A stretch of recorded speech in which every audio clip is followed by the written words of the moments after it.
Welcome dear students, उम्मीद करता हूँ आप खैरियत से होंगे। मेरे लेक्चर नंबर 27 है हमारा और इसमें हम चैप्टर 3 जो है वो स्टार्ट करने लगे हैं। पूरी बुक का बेटा one of the most important chapter है और इस चैप्टर में जो है वो हम पहला टॉपिक पढ़ेंगे इलेक्ट्रोनेगेटिविटी का। आपको अगर वीडियोस पसंद आ रही हैं बेटा तो नीचे कमेंट करें, लाइक करें और अपनी जो पसंद का है वो इजहार करें ताकि फ़र्दर जो है वो वीडियोज़ में आपके लिए अपलोड करता रहूँ।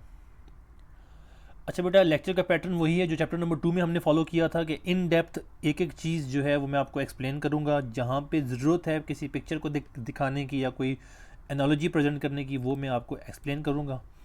फिर एक्सप्लेन करने के बाद जो क्वेश्चन पॉसिबल बनते हैं वो आप फाइनल एग्ज़ाम के लिए अपने पास रख लीजिएगा।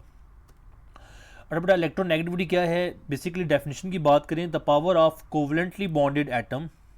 कोवलेंट बॉन्ड क्या होता है, जिसमें एक एटम जो है ना वो कहता है दूसरे एटम को कि एक काम करते हैं कि हम दोनों जो है वो मिलके बॉन्ड बना लेते हैं, एक इलेक्ट्रॉन आप दो, एक इलेक्ट्रॉन जो है वो मैं दे देता हूँ। इन जनरल जो इलेक्ट्रोनेगेटिविटी है बेटे ये एक्सप्लेन करती है कोवलेंटली बॉन्डेड एटम को जो कि अट्रैक्ट कर रहे होते हैं। और कोवलेंटली बॉन्डेड एटम के लिए ये याद रखिएगा कि कोवलेंटली बॉन्डेड एटम जो है वो हमेशा बनता है नॉन मेटल और नॉन मेटल के दरमियान, और मेटेलिक बॉन्ड बनता है मेटल मेटल के दरमियान, और अगर मेटल नॉन मेटल हो तो वो आयनिक बॉन्ड बनता है। ये अलग से डिस्कशन है, इस पर इंशाल्लाह बात कर लेंगे। तो ये power of covalently bonded atom to attract a share pair of electron toward itself in a molecule, यानी कि बी जो है अगर ये इलेक्ट्रॉन अपनी तरफ खींच रहा है, ए इलेक्ट्रॉन जो है वो अपनी तरफ खींच रहा है, इस खींचने की स्लाइड को बेटा क्या कहते हैं, इलेक्ट्रोनेगेटिविटी कहते हैं। यानी कि आप अगर एक क्लास रूम में हैं और आप भी टिफ़िन लेके गए हुए हैं और आपके जो दूसरे क्लासमेट है वो भी टिफ़िन लेके गए हुए हैं, आप दोनों ने टिफ़िन शेयर किया, तो होता क्या है बेटा कि अब उस टिफ़िन में आपका दोस्त जल्दी खा रहा है। अगर वो जल्दी खा रहा है इसका मतलब है कि उसके खाने की पावर जो है वो क्या है, ज़्यादा है। सिमिलरली ए और बी ने इलेक्ट्रॉन शेयर किए हैं, एक इलेक्ट्रॉन को ज़्यादा अपनी तरफ खींच रहा है, दूसरा कम खींच रहा है। जो ज़्यादा खींच रहा है उसकी इलेक्ट्रोनेगेटिविटी की पावर ज़्यादा है। इसकी ना कोई डायमेंशन नहीं होती और ना ही इसकी कोई यूनिट होती है, याद रखिएगा। ठीक है, तो अगर कोई पूछे या एमसीक्यूज़ में आ जाए कि इलेक्ट्रोनेगेटिविटी की यूनिट क्या है, जिसकी पर कोई यूनिट नहीं होती, बेसिकली टेंडेंसी है, पावर है किसी भी चीज़ को अपनी तरफ खींचने के लिए। और ये जो है वो बॉन्ड फॉर्म होने के बाद जो इलेक्ट्रॉन पेयर को अपनी तरफ खींचना है उसकी होती है। लिनस पॉलिंग ने बेटा इसको डिज़ाइन किया था इस स्केल को, और मोस्ट कॉमनली यूज़ भी यही होता है। जो है इलेक्ट्रोनेगेटिविटी का स्केल है 0.7 से 4 तक ये जाता है। अब कौन से फैक्टर हैं जिसके ऊपर इलेक्ट्रोनेगेटिविटी जो है वो डिपेंड करती है, तो पहला फैक्टर है बेटा एटॉमिक साइज़। जैसे जैसे किसी भी एटम का एटॉमिक साइज़ इंक्रीज़ होता है उसके इलेक्ट्रॉन न्यूक्लियस से क्या होते हैं बेटा, दूर जाते हैं। फॉर एग्जांपल ये है, अगर मैं इसका साइज़ बढ़ा रहा हूँ तो जैसे जैसे जैसे इसका साइज़ बढ़ता जाएगा वैसे वैसे जो इसके इलेक्ट्रॉन है वो क्या होंगे बेटे, दूर चले जाएंगे। अब दूर जाएंगे तो ये इलेक्ट्रॉन जो शेयर हुए होंगे उसको अपनी तरफ खींचने की इतनी ज़्यादा सलाहियत इसकी नहीं रहेगी। ठीक है, तो अल्टीमेटली जो ना जो इलेक्ट्रोनेगेटिविटी है वो भी क्या हो जाएगी, कम हो जाएगी। दूसरा बेटा न्यूक्लियर चार्ज, एग्जैक्टली वही बात है कि न्यूक्लियस की खींचने की अगर पुल जो है वो क्या है, स्ट्रॉन्ग है, तो हाईली इलेक्ट्रोनेगेटिव होगा। यहाँ पर अगर कम है तो वो कम इलेक्ट्रोनेगेटिव। शील्डिंग इफेक्ट बेटा अगर ज़्यादा है, अब शील्डिंग इफेक्ट का क्या है कि इनर इलेक्ट्रॉन बाहर वाले इलेक्ट्रॉन को रिपेल कर रहे हैं। अगर ये ज़्यादा है तो इलेक्ट्रॉन अंदर तो नहीं आएंगे, इलेक्ट्रॉन बाहर चले जाएंगे। तो शील्डिंग इफेक्ट के ज़्यादा होने से अल्टीमेटली क्या होगा कि इनर इलेक्ट्रॉन बाहर वालों को रिपेल करेंगे, इलेक्ट्रोनेगेटिविटी रिड्यूस हो जाएगी। अब बेटा दो फैक्टर ऐसे हैं जो आपके टेक्स्ट बुक में नहीं है, तो वो फैक्टर कौन से हैं, वो है बेटा hybridisation of atom. One of the most important जो है फैक्टर है इलेक्ट्रोनेगेटिविटी के अंदर, कि हाइब्रिडाइजेशन ऑफ एटम जो है वो बेसिकली क्या है। हाइब्रिडाइजेशन का अलग से इसी चैप्टर के जो है आगे आने वाली वीडियोज़ में है। उसमें क्या होता है बेटा कि उसमें एक एस कैरेक्टर होता है किसी भी हाइब्रिड ऑर्बिटल का। वो एस कैरेक्टर जितना ज़्यादा बढ़ता है उतनी ही उसकी जो है वो क्या होती है, न्यूक्लियस के करीब आते हैं उतनी ही उसकी जो हाइब्रिड इलेक्ट्रोनेगेटिविटी है वो बढ़ती है। यानी कि इलेक्ट्रोनेगेटिविटी की बात करूँ तो एसपी की हाइब्रिडाइजेशन है जो है, इसमें इलेक्ट्रोनेगेटिव कैरेक्टर बहुत ज़्यादा है एज़ कम्पेयर टू एसपी और sp3। आपने अभी तक के लिए बेटा याद रखना है कि जितने पी कम होंगे उतनी इलेक्ट्रोनेगेटिविटी जो है वो क्या होगी, ज़्यादा होगी। यहाँ पे P2 है, यहाँ पे क्या है बेटा, यहाँ P3 है। तो जिसकी इलेक्ट्रोनेगेटिविटी जितनी ज़्यादा करनी है उसमें S उतने जो है ना, S तो सेम रहेगा, P उतने जो है वो आप क्या क्या कर दें बेटा, कम कर दें। तो अगर Sp होगा तो इसकी इलेक्ट्रोनेगेटिविटी सबसे ज़्यादा, फिर Sp2, फिर Sp3 आ जाते हैं। नेक्स्ट बेटा जो है ना ऑक्सीडेशन स्टेट, ये भी आपकी टेक्स्ट बुक में नहीं है लेकिन ये आपको पढ़ना पड़ेगा क्योंकि ये आगे जाके आपको नेक्स्ट चैप्टर्स में काम देगा। तो ऑक्सीडेशन स्टेट जो है, अगर पॉजिटिव में ऑक्सीडेशन स्टेट ज़्यादा होती है तो उसमें क्या होता है, इलेक्ट्रॉन कम हो रहे हैं और इलेक्ट्रॉन को खींचने की सलाहियत जो है वो क्या हो रही है, ज़्यादा हो रही है।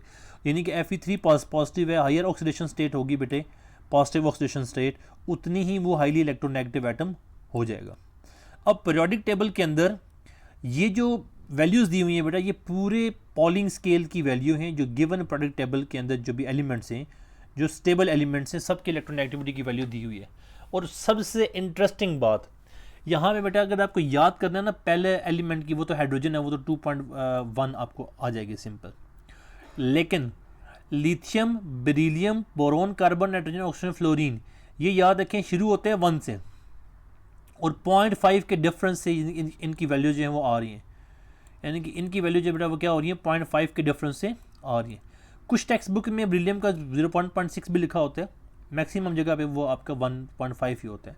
तो ये यानी कि 1 से 1.5, 1.5 से 2, 2 से 2.5, 2 से 3, 3 से 3.5, 3.5 से 4, यानी कि डिफरेंस जो है वो इतना कोई ख़ास नहीं है। दूसरे अगर आप देखें तो 0.3 का ऑलमोस्ट डिफरेंस जो है वो आपको मिलेगा नेक्स्ट जो सीक्वेंस है उसमें, तकरीबन 0.3, 0.4 का डिफरेंस आपको मिलता है। यानी कि 0.9 टू 1, यानी कि 0.9 टू 1.2, 1.5, 1.6, यानी कि जो कोहेरेंस है वो मिलती है आपको, डिफरेंस है जो है वो आपको मिलता है। और सबसे कम बेटा देखें तो सीजियम का है 0.7 और सबसे हाईएस्ट देखें बेटा तो वो क्या है, फ्लोरीन का। ये वैल्यू एमसीक्यूज़ के लिए बहुत मैटर करती हैं, आपने लाजमी तौर पे इसको कंसिडर करना है। Trends of electronegativity in periodic table बेटा, अब ट्रेंड का मतलब क्या होता है कि अगर पीरियोडिक टेबल में देखें यहाँ पे तो ये वाले जो हैं टॉप टू बॉटम ये हैं ग्रुप, और इधर देखें लेफ्ट राइट जो है वो क्या है आपके पीरियड है। अब यहाँ से अंदाज़ा तो हो गया है कि 1.5 अगर बढ़ जाए तो लेफ्ट राइट इंक्रीज़ होती है, लेकिन फिर भी देख लेते हैं कि अगर इसको पेपर में लिखना हो या एक्सप्लेन करना हो, जो फैक्टर्स अभी हमने पढ़े हैं उनकी बेस पे, तो कैसे कर सकते हैं। तो हमने कहा है कि इलेक्ट्रोनेगेटिविटी जो है इंक्रीज़ होती है पीरियड के अंदर जैसे जैसे जो है ना वो हम लेफ़्ट टू राइट जो है वो मूव करते हैं।